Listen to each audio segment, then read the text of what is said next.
छत्तीसगढ़ में आप गृह मंत्री अमित शाह हैं, देखिए जरा।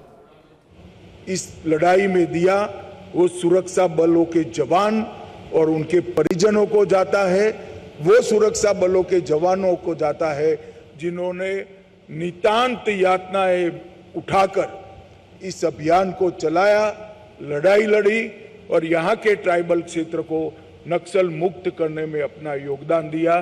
मैं फिर से एक बार नक्सल अभियान के कारण जो जवान अपना सर्वस्व बलिदान दिए हैं वो जवानों को मनपूर्वक श्रद्धांजलि देना चाहता हूं और वो सारे लोग जिन्होंने नक्सलवाद के कारण अपने परिजन गंवाए हैं उनके प्रति भी मैं संवेदना और सांत्वना व्यक्त करना चाहता हूं। धन्यवाद।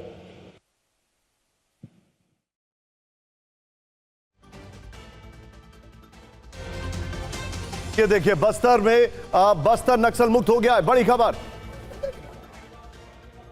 से इतना पैसा चला है कि हर आदिवासी के घर में एक मारुति कार हो सकती थी। क्या हर आदिवासी के घर में एक मारुति कार खड़ी हो सकती थी? इतना पैसा दिल्ली से चला है, ऐसा बचपन से हम सुनते आए हैं।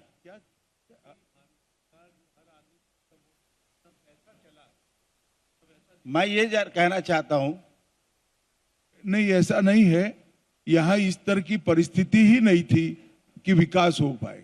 अब रोड बन गया, अस्पताल बन गया, मोबाइल टावर आ गए, गांव में पानी पहुंचने लगा है, स्कूल पहुंचने लगा है और स्किलिंग भी हो रहा है, तो समृद्धि अपने आप आएगी। सरकार मारुति गाड़ी नहीं भेज सकती, सरकार व्यक्ति को इसके योग्य बना सकती है जो अपनी मारुति खरीद पाए, वो हम सुनिश्चित करेंगे। बस्तर मुक्त धन्यवाद हो गया बेटी। बस्तर नक्सल मुक्त तो हम हो गया। विवाद नहीं कर सकते भैया, सवाल जवाब कर। आगे बढ़े सर। बस्तर नक्सल मुक्त हुआ, इसके लिए आपको सरकार को बधाई। आपने बस्तर को सर्वश्रेष्ठ बस्तर बनाने की दिशा में जो 2030 का जो विजन दिया है, उस विजन के तहत कल माननीय मुख्यमंत्री 31 का 5 साल, हम 26 में है, 31 में होगा। ठीक है, नहीं, कल माननीय मुख्यमंत्री जी ने एक बात कही कि बस्तर में औद्योगिकरण नहीं होगा, कृषि आधारित विकास हम करेंगे। ऐसे में बस्तर के विकास का मॉडल आप क्या वो कर रहे हैं और बस्तर के लोग आज मैं आपके सामने शहीद गुंडादूर सेवा डेरा का परिचय करने के लिए हूं। यहाँ के ग्रामीणों को, यहाँ के आदिवासी भाइयों बहनों को सक्षम बनाकर उनका स्किल डेवलपमेंट कर स्वरोजगारी और डेयरी के माध्यम से समृद्ध कराने की हमारी ये योजना है। इसका परिचय कराने के लिए मैं आया हूं। जैसे जैसे समय आगे बढ़ेगा हम आगे की चीजें भी बताते जाएंगे।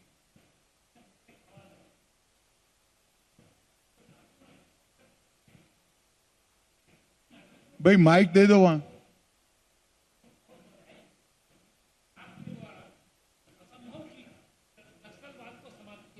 आपको कोटि कोटि साधुवाद। मेरा एक सवाल है, कल आपने जो बादल में एक बहुत बड़ा बात कही थी कि विकसित भारत बिना विकसित बस्तर के संभव नहीं है। तो मेरा सवाल यह है मान्यवर, बिना यात्री निलक सुविधा के बस्तर में कैसा विकास की कल्पना करते हैं? क्योंकि हम बस्तरवासी आज आजाद भारत के पहले या बाद से अभी तक रायपुर ट्रेल में नहीं चल पा रहे हैं। इस संबंध में आप क्या कहना चाहेंगे और भारत सरकार क्या प्रयास करेगी? देखिए एक ऐसे क्षेत्र के विकास की कार्ययोजना बनाने के लिए हम आगे बढ़े हैं जो बाकी के देश के हिस्सों से लगभग 30-40 साल विकास की रेस में पिछड़ गया है। यहाँ अभी हम सभी ग्रामीणों को सशक्तिकरण करेंगे, इंफ्रास्ट्रक्चर भी खड़ा करने का काम साइमल्टेनियसली हमने शुरू कर दिया है। यहाँ इरिगेशन की योजनाओं का भी डिजाइन हो रहा है, रेलवे भी पहुंच रही है और साथ में एक बार ये पहला चरण समाप्त होने के बाद बस्तर के संपूर्ण विकास की भी कार्ययोजना हम बनाएंगे। परंतु मैं इतना सुनिश्चित करना चाहता हूं कि बस्तर का हर नागरिक की अभी जो एवरेज आय है उसको कम से कम हम 5 साल में 6 गुना करने का काम करेंगे। इसमें कोई संशय रखने की जरूरत नहीं और इसका वैज्ञानिक आयोजन हमारे साथ उपलब्ध है। सर नमस्कार, मेरा नाम नरेश है सर। मैं जानना चाहता हूं सर, आपने एक मॉडल बताया कि सहकारिता के माध्यम से ये समृद्धि पहुंचेगी गांव तक, एक भैंस और एक गाय और अन्य चीजें की जाएंगी वन उत्पाद से संबंधित। क्या विशेष पैकेज का भी प्रावधान है? और जो रोजगार है क्या सहकारिता में पैकेज नहीं होता, सहकारिता अपने आप में पैकेज है। जी। सब लोग परिश्रम करके सम्मान के साथ कमाते हैं। जी, इसके धन्यवाद। अलावा क्या विशेष पैकेज भी धन्यवाद होगा? धन्यवाद।